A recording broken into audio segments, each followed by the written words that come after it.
अल्हम्दुलिल्लाह नहमदुहु व नस्तईनुहु व नस्तगफिरुहु व नु'मिनु बिही व नतवक्कलु अलैहि व नऊज़ु बिल्लाहि मिन शुरुरि अनफुसिना व मिन सय्यिआति अअमालिना मन यहदिहिल्लाहु फला मुदिल्ल लहु व मन युद्लिलहु फला हादिय लहु व अशहदु अल्ला इलाहा इल्लल्लाहु वहदहु ला शरीका लहु वअशहदु अन्ना मुहम्मदन अब्दुहु व रसूलुहु अम्मा बाद फ़इन्न खैरल हदीसि किताबुल्लाह व खैरल हदी हदी मुहम्मद सल्लल्लाहु तआला अलैहि वसल्लम व शर्रल उमूरि मुहदसतुहा व कुल्लु मुहदसतिन बिदअह व कुल्लु बिदअतिन दलालह व कुल्लु दलालतिन फिन्नार क़ाल अल्लाहु तबारक तआला फ़ी कलामिहिल मजीद वल फुरक़ानिल हमीद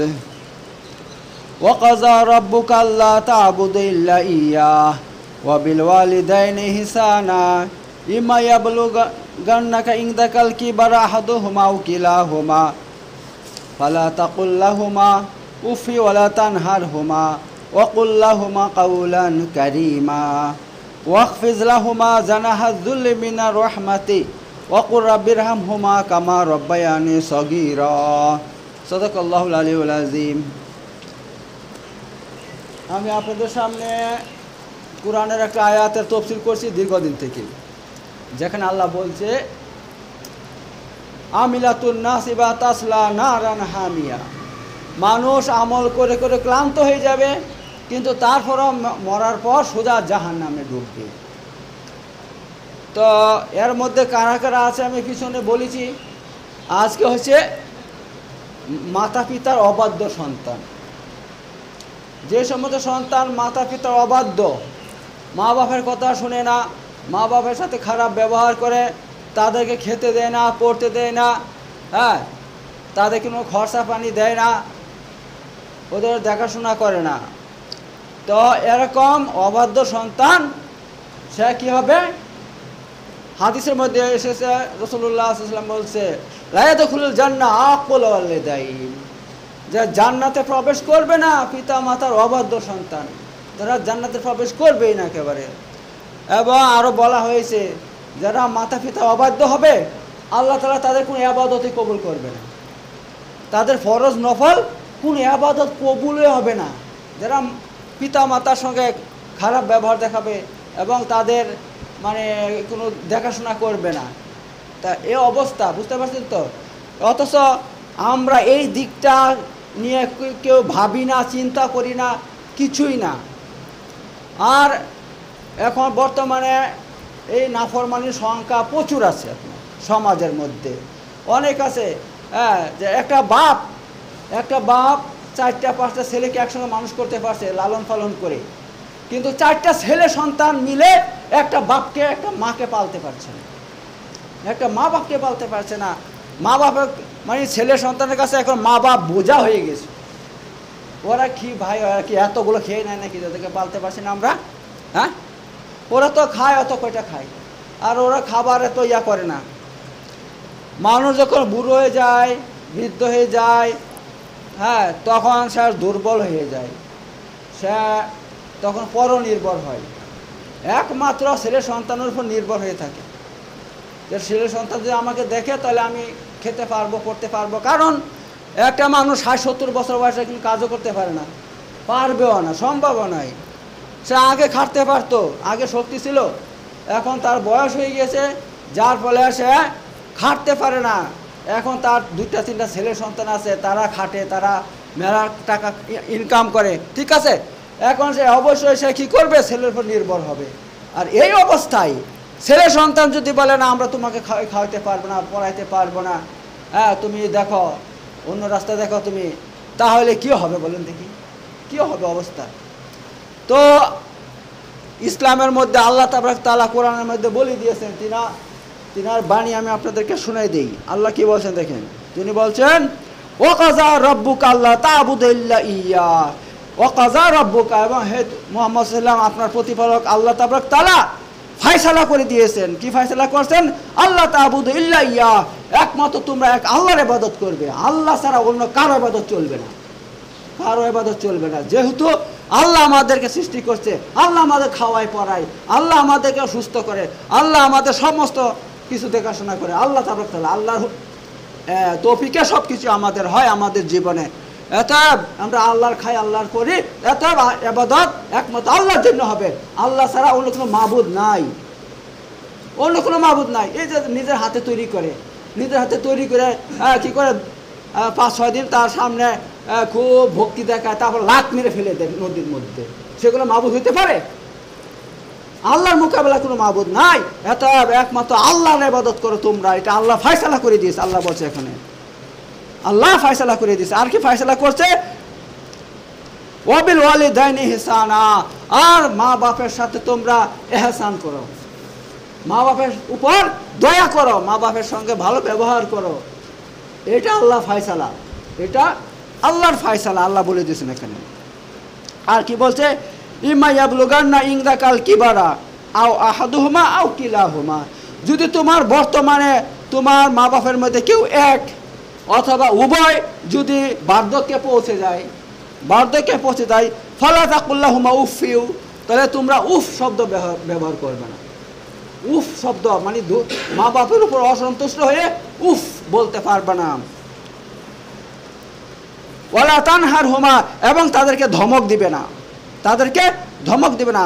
ওয়াকুল্লাহুমা কাওলান কারিমা, বরং তাদের সঙ্গে নরমভাবে মিষ্টিভাবে কথা বলো, মা বাপের সাথে নরমভাবে মিষ্টিভাবে কথা বলা। ওয়াকফিজ লাহুমা জানাহা যুল্লি মিনার রহমা, এবং রহমতের সাথে মানে কি দয়া মায়ার সাথে কি করো? তোমার হাতকে প্রশস্ত করে দাও। আল্লাহ বলছে তার মানে কি মা বাপের উপর তোমার দয়া মায়া হাতকে বাড়িয়ে দাও, দয়া মায়ার হাত বাড়িয়ে দিতে বলছে আল্লাহ তাআলা। ওয়াকুর রাব্বিরহুমা কামা রাব্বায়ানি সগীরা, আর তোমরা বলো হে আল্লাহ তুমি আমার মা বাপের উপর রহম করো, দয়া করো, যেমন তারা আমার ছোট অবস্থায় আমার উপর দয়া করেছিল। আমি যখন জন্ম হয়েছিলাম তখন আমার মা বাপ যদি দয়া না করতো তাহলে আমার বেঁচে থাকা হইতো না। কারণ এই বাচ্চা ছেলে, এই ভূমিষ্ঠ হয়েছে 1-2 দিনকার ছেলে, সে কি জানে? কথা বলতে জানে না, সে নিজের হাতে খেতে জানে না, বলতে পারে যে আমার ভুখ লেগেছে, কিছু জানে না। একমাত্র নির্ভর মা বাপের দয়ার উপরে। মা বাপ যে দয়া করে তাকে সময় সময় খাওয়ায়, দিনে 3বার 2-3বার খাওয়ায়, এবং তাকে যত্ন করে ঠিকমতো ঘুমাইতে দেয়, এরকম লালন পালন করে, তবে সে আস্তে আস্তে বড় হতে পারবে। আর মা বাপ যদি ওই অবস্থায় দয়া না করে, খেতে দিচ্ছে না, দিনের পর দিন বাচ্চাটা খাচ্ছে না, আর সে বলতে পারছে আমাকে খাবার দাও, তাহলে ওই বাচ্চাটা টিকবে? মরে যাবে সে। এতে প্রতিটা আমরা যারা আছি, আমরা যারা আছি, আমাদের মা বাপ আমাদের উপর দয়া করছে, এর জন্য আজ আমাদের অস্তিত্ব টিকে আছে। তো আমাদের উচিত কি?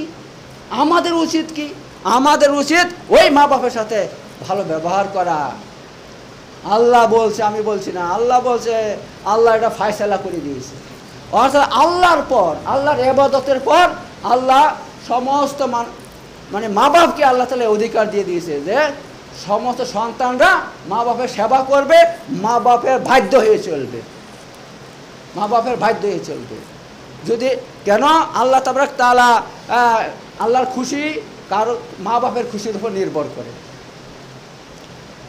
যদি মা বাপ আপনার উপর খুশি থাকে তাহলে আপনার উপর আল্লাহ খুশি থাকবে। যদি আপনার উপর মা বাপ নারাজ থাকে, অসন্তুষ্ট থাকে, তাহলে আল্লাহ আপনার উপর অসন্তুষ্ট। আল্লাহ অসন্তুষ্ট। শুধু তাই নয়, এখানে শেষ নয় অসন্তুষ্ট। যে ব্যক্তি মা বাপের অবাধ্য হয়ে যাবে তাদের সঙ্গে সম্পর্ক রাখবে না। অনেক আছে না, সম্পর্ক রাখে না। মা বাপ কষ্ট করে পড়িয়েছে, মা বাপ মুনিশ কেটে পড়িয়েছে, মা পরের বাড়িতে আপনার মানুষ কি বলে জিয়ের কাজ করছে, করে সেখান থেকে করে খাবার পেত, ওইটা এটা বাড়িতে ছেলেকে খাওয়াইছে। এভাবে কষ্ট করে একটা ছেলেকে পড়িয়ে সে আলহামদুলিল্লাহ চাকরি পেয়েছে, ভালো চাকরি পেয়েছে, আর এখন সে বেশ ভালো দেখতে শুনতে হয়ে গেছে। এবার মা বলছে, সত্যি ঘটনা বলছি, এটা একটা সত্যি ঘটনা। মা বলছে, দেখ তোর খালার বেটির সাথে বিয়ে ঠিক করছি আমি বাচ্চা বয়সে, আমি বলছিলাম যে আমার ছেলের সঙ্গে বিয়ে দিব, এখন সেই মেয়েটা আশা করে আছে, তার মা বাবা আশা করে আছে। তা বাবা তোর সঙ্গে ওর সঙ্গে বিয়ে দেবো। বলছে মা তুমি বলো কি, আমি এত শিক্ষিত ছেলে আর আমি এত ভালো চাকরি পেয়েছি, আমার সঙ্গে ওরা যায় নাকি? ওরা হচ্ছে এরকম কুড়ে করে থাকে, আর ওদের শিক্ষা নাই, মূর্খ মানুষ, দেখতেও ভালো নয়।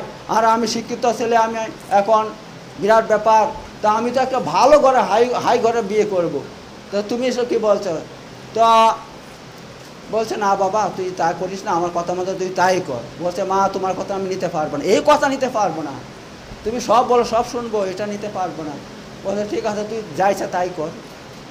এবার কি করছে, সে শহরের মধ্যে যেখানে চাকরি করে সেখানে অনেক টাকা বেতন, বুঝতে পারছেন তো, দিয়ে সেখানে একটা বাড়ি করছে, পাকা বাড়ি করছে। সে বাড়িতে সে থাকে, মাটাকে নিয়ে আসছে, বাড়ি থেকে নিয়ে আসে এখানে রেখেছে। এবার বাড়ির সামনে এক ভদ্রলোকের বাড়ি, বিশাল স্ট্যান্ডার্ড ফ্যামিলি, একটাই মেয়ে তার। তা ও দেখছে ভালো চাকরি করে, ওর সঙ্গে বিয়েটা দিয়ে দেই। মেয়েটা ওকে ফাঁসি দিয়েছে।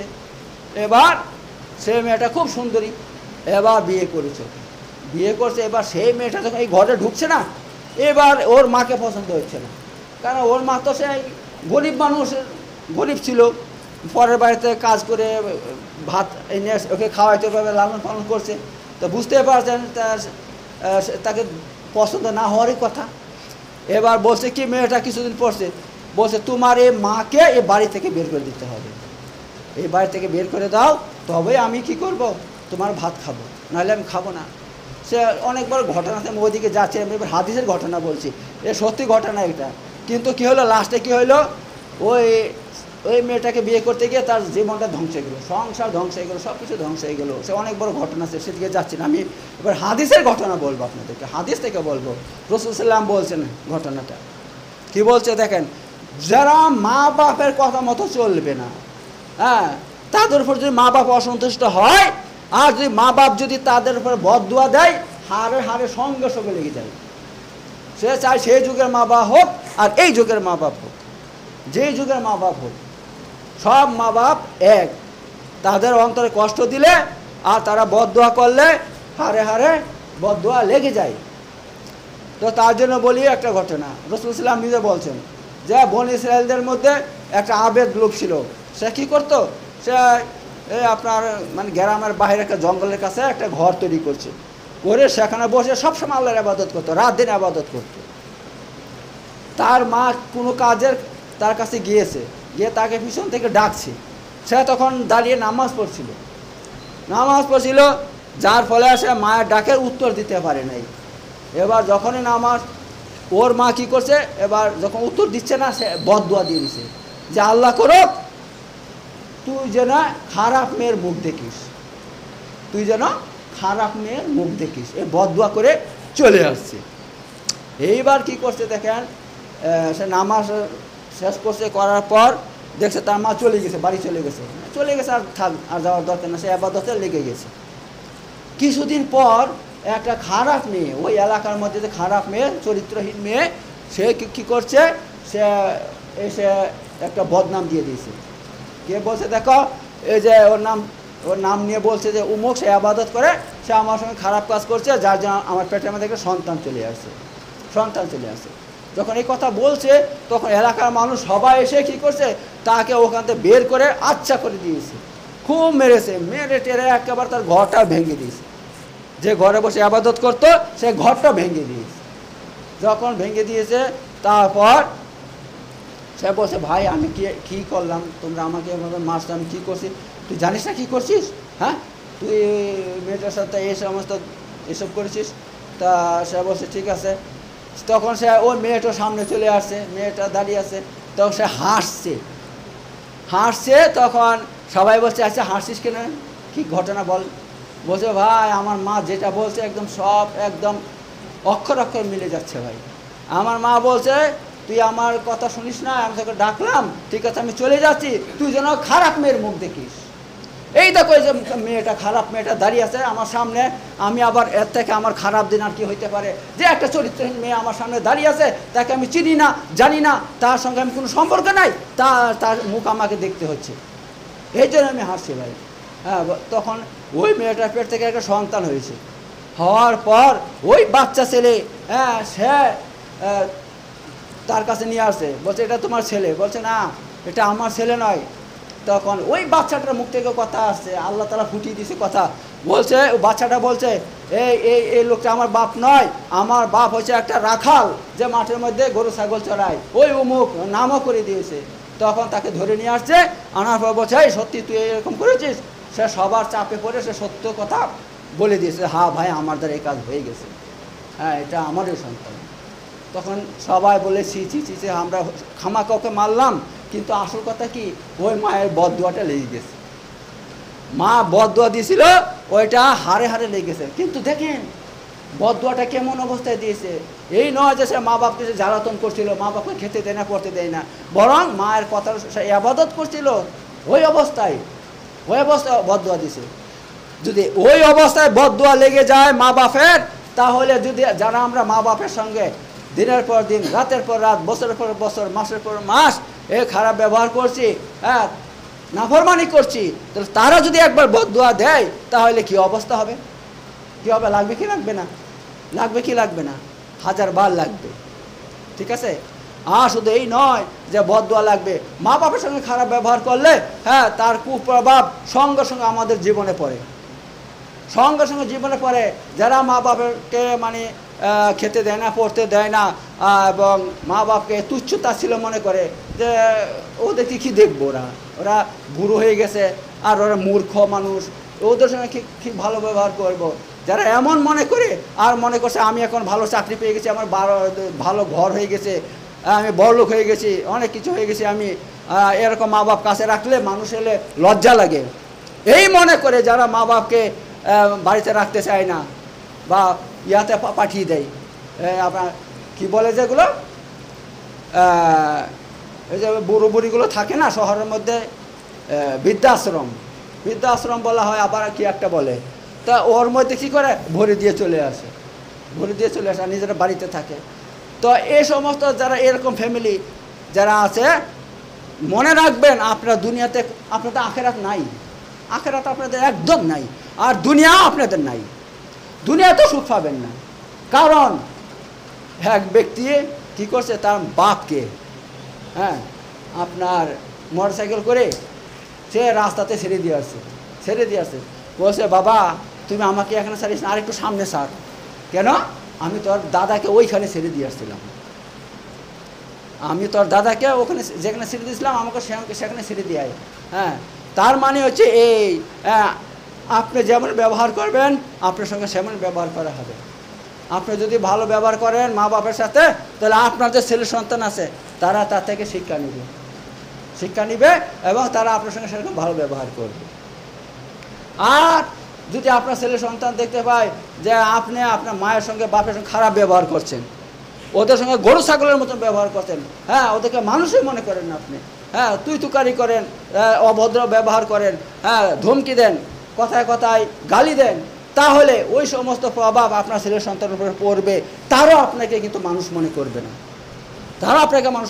না, এবং আপনি জীবনের সম্মান পাবেন না, এবং আপনি যখন বুড়ো হয়ে যাবেন আপনার অবস্থা এর থেকেও খারাপ হয়ে যাবে। ঠিক আছে? এতেও খারাপ হয়ে যাবে। আল্লাহ তাআলা এখানে বলে দিয়েছে, এইটা আল্লাহর দেওয়া। আল্লাহ বলছে তোমরা শুধু আমার ইবাদত করবে, এটা আমি ফয়সালা করে দিলাম। আর কি করবে? তোমরা মা বাবার সঙ্গে ভালো ব্যবহার করবে, তার সঙ্গে সুন্দরভাবে মিষ্টিভাবে কথা বলবে, এই সমস্ত আল্লাহ এখানে বলে দিয়েছে। আর কি বলছে আল্লাহ তাআলা? তোমার উপস্থিতিতে যদি তোমার মা বাপের মধ্যে একজন অথবা দুইজন, কিলাহুমাও দুইজনে যদি বার্ধক্যে পৌঁছে যায়, তাহলে তুমি তাদের সঙ্গে তাদের ব্যবহারে রুষ্ট হয়ে উফ শব্দ করবে না এবং তাদেরকে ধমকি দিবে না। আল্লাহ কোরআনে বলে সূরা বনী ইসরাঈল আয়াত নম্বর কত 13, তার মধ্যে আল্লাহ তাআলা কথা বলে দিয়েছে। দেখছেন? হ্যাঁ, তো এবার দেখেন মা বাপ দুই প্রকার। এক হচ্ছে মুসলিম মা বাপ, আমাদের সবার মা বাপ মুসলিম, আমরা মুসলমান। আর যারা সাহাবায়ে কেরাম ছিল, যারা রাসূল সাল্লাল্লাহু হাতে হাত দিয়ে বায়াত হয়ে মুসলমান হয়েছিল এবং ইসলাম গ্রহণ করছিল, তাদের মা বাপ কিন্তু মুসলমান ছিল না, তাদের সবার মা বাপ কাফের মুশরিক ছিল। ঠিক আছে? এইবার আপনি বলেন দেখি, কোনো মা বাপ চাইবে তার ছেলে বিধর্মী হয়ে যাক? আমার আপনার মা বাপ চাবে যে আপনি হিন্দু হয়ে যান আর খ্রিস্টান হয়ে যান, কেউ চাবে না। তো তেমনই তাদের মা বাপও চায়নি যে মুসলমান হয়ে যাক, হ্যাঁ মুসলমান হয়ে যাক।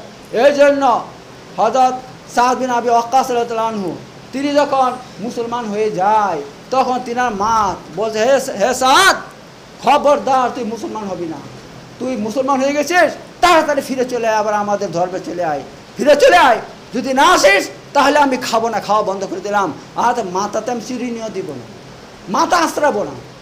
এবার মাথা না আশ্রায় তাহলে উকুন হবে, হ্যাঁ খারাপ হয়ে যাবে, শরীরের মধ্যে রোগ লাগবে, তাড়াতাড়ি মরে যাবে, আর না খেলে তাড়াতাড়ি মরে যাবে। ঠিক আছে, সে সত্যি সত্যি খাওয়ার বন্ধ করে দিয়েছে, হ্যাঁ একদম খাচ্ছে না কিছু না, দিনের পর দিন চলে যাচ্ছে, খাচ্ছে না কিছু না। এবার তিনি কী করছে, রাসূলুল্লাহ সাল্লামের কাছে গিয়ে বলছি কথাটা যে হে আল্লাহ রাসূল সাল্লাম, এই ব্যাপার আমার মা বাপ বলছে তুমি তাড়াতাড়ি ফিরে চলে আসো, আবার আমার নিজের ধর্মে চলে আসো, হ্যাঁ তা যদি না আসো আমি খাওয়া বন্ধ করে দিলাম, আমি খাবো না। এখন কি করব? এখন আল্লাহ রাসূল সাল্লাম কিছু বলতে পারছে না, কারণ আল্লাহ তাআলা কোরআনের মধ্যে বলে দিয়েছে যে তোমরা মা বাপের কী করো, মা বাপের কথা মতো চলবে, ওদের সঙ্গে ভালো ব্যবহার করো, ওদের উফ শব্দ বলবে না। কিন্তু আল্লাহ সেখানে বলে নাই যে মুসলমান মা বাপ কি কাফের মা বাপ, না, বরং সমস্ত মা বাপের সঙ্গে এই ব্যবহারটা করতে হবে। এই জন্য আল্লাহ সাল্লাম কিছু বলতে পারছেন না।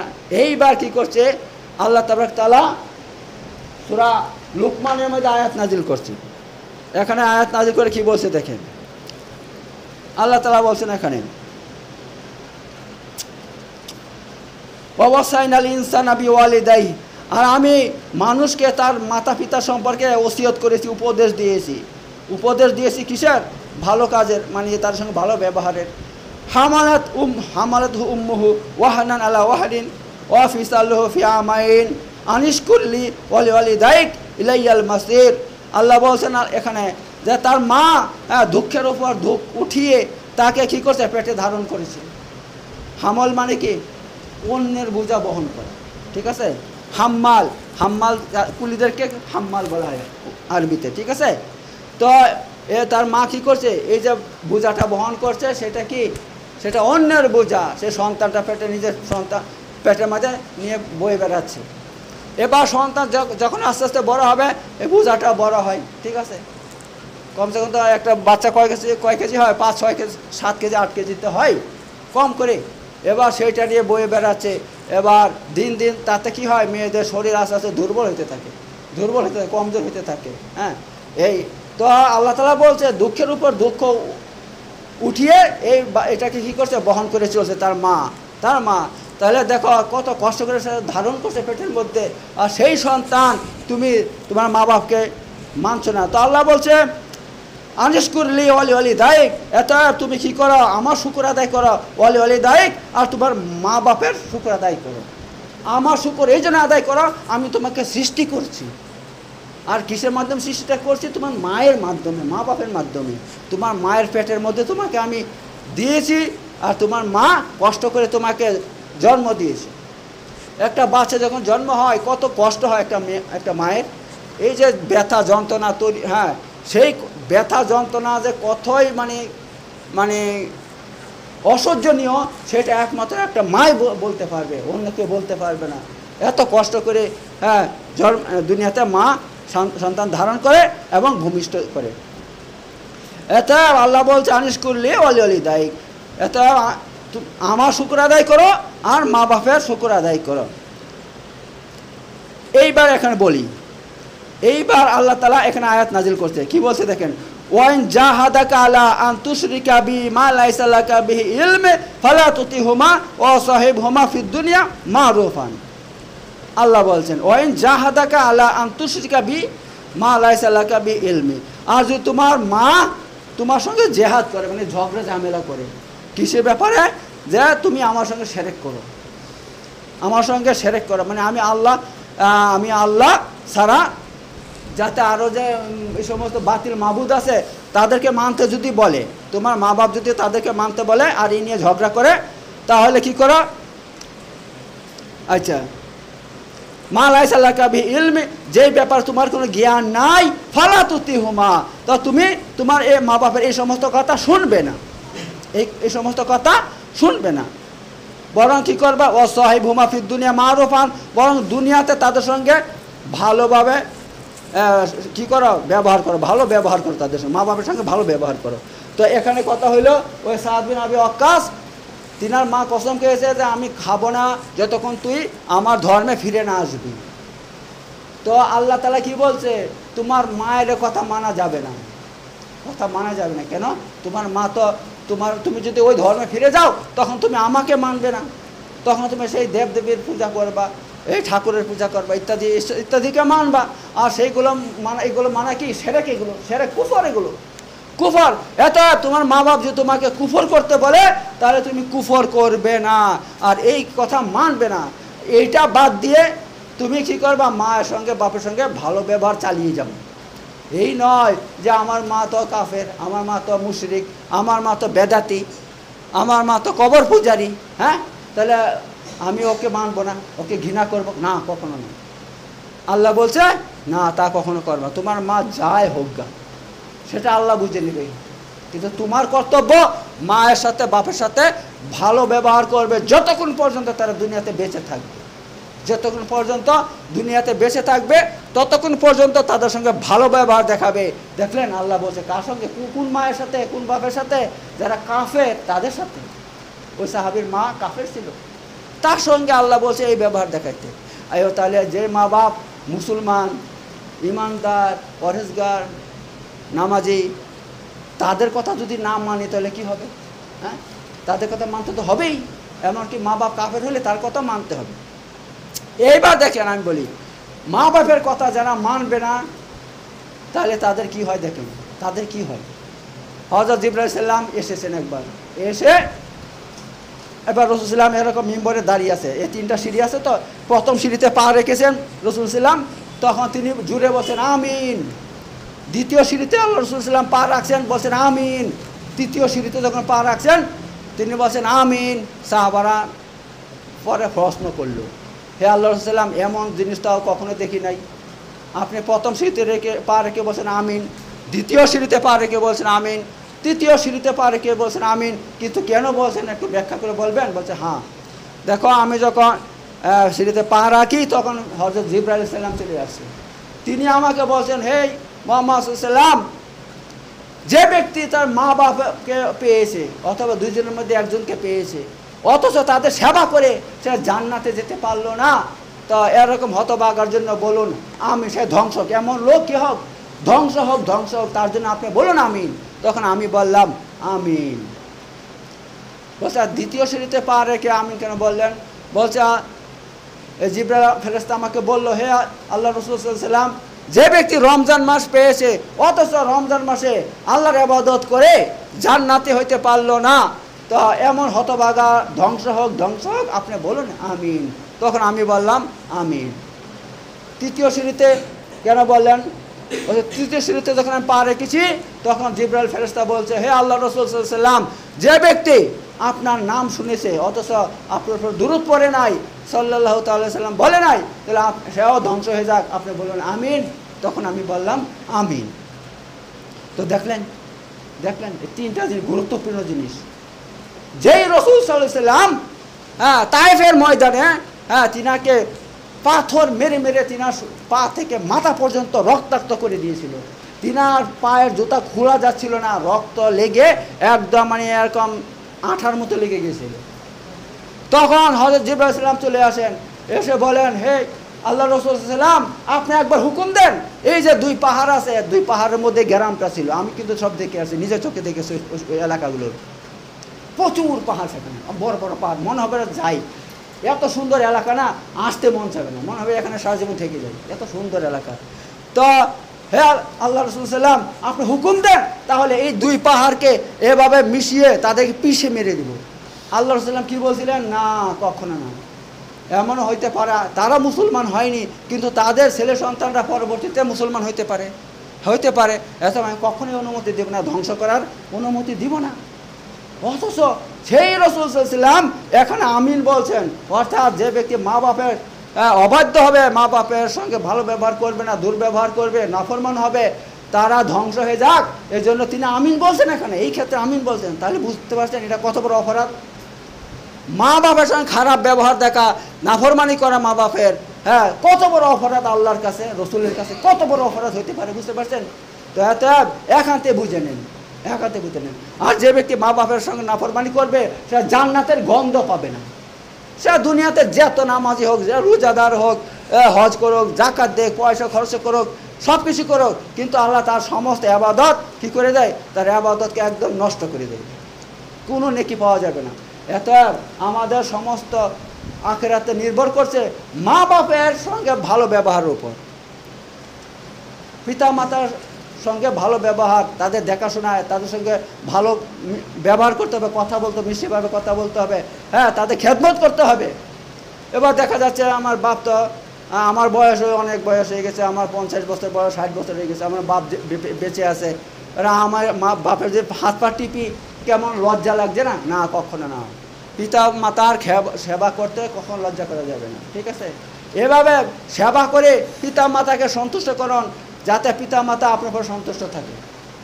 যদি সন্তুষ্ট থাকে আর এই অবস্থায় যদি মরে যায়, তাহলে আলহামদুলিল্লাহ আপনি জান্নাতি। আর মাতা পিতা এভাবে মরে গেছে যে আপনার উপর অসন্তুষ্ট, তারা মানে আপনার কথা শুনলে কষ্ট পেত, আরে ওর কথা বললো না, ওর কথা বললো, ওর কথা বললে খুব কষ্ট হয়, এই অবস্থায় যদি মরে যায় তাহলে আপনার আখিরাত নাই। আখিরাতে জাহান্নামের আগুন ছাড়া আর কিচ্ছু নাই আপনার কাছে। আর আপনি যত নামাজ পড়েন ওই নামাজ কবুল হবে না। আমার কথা নাই, হাদিসের কথা বলছি, রাসূল সাল্লাল্লাহু আলাইহি ওয়াসাল্লাম বলছে যে ওই রকম ব্যক্তির না ইবাদত কবুল করেন আল্লাহ তাআলা, সমস্ত ইবাদত ধারই ধারেন আল্লাহ তাআলা, যারা মা বাপের নাফরমান হবে। তো এই নিয়ে আর অনেক কথা আছে, অনেক ঘটনা আছে, এইগুলো একদিন বলা যাবে না। হ্যাঁ, তো এখন শেষ করে দিচ্ছি। বারাকাল্লাহু লানা ফিল কুরআনি ওয়া নাফা'না বিযিকরিল হাকিম ইন্নাহু তাআলা জাওয়াদুন কারীমুন মালিকুন বাররুর রাউফুর রাহিম।